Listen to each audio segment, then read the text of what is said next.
So for this part of my portfolio, I'm going to be talking about orientation, and then also the SLUMS exam, which I have here in my hand. So for orientation, it's AO times 4 is what we learned in class. Attention, orientation times 4. So you're going to ask them, who they are, the time and date, the place where they're at, and the purpose, or like why they came into the office today.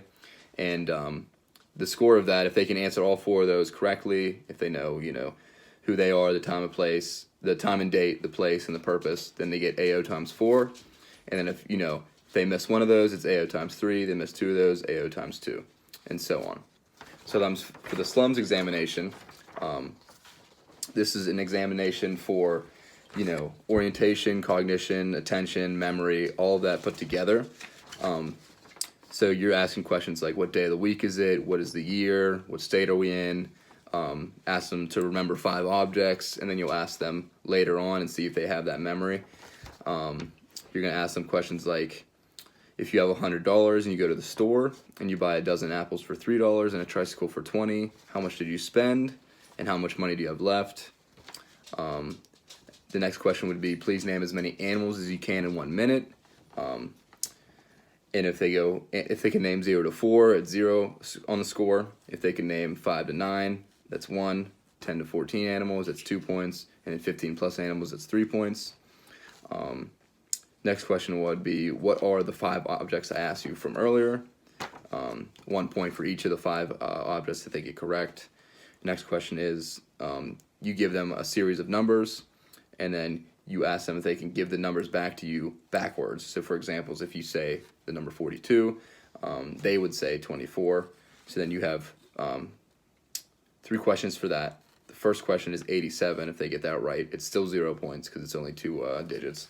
Next question is 648. If they give that back to you correctly, it's 1 point. And the next question is 8,537. If they give that back to you, that's 1 point.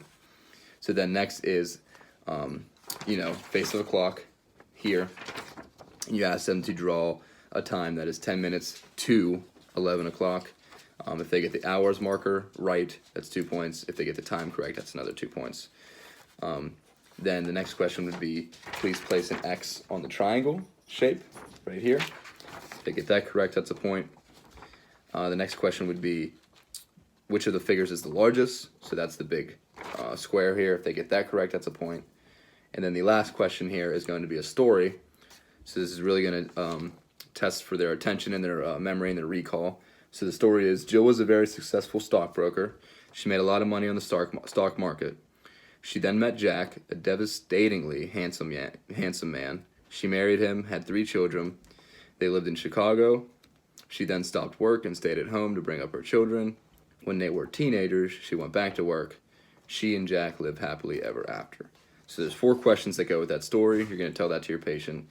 You're going to ask them, what was the female's name? If they get that correct, it's 2 points. When did she go back to work? If they get that correct, they get 2 points. What work did she do? If they get that correct, they get 2 points. And then lastly, what state did she live in? If they get that correct, they get 2 points. So, and then the scoring on the bottom here, if they get anywhere from 1 to 20, it indicates some sort of dementia. From 21 to 26, mild neurocognitive disorder. And then normal range is from 27 to 30.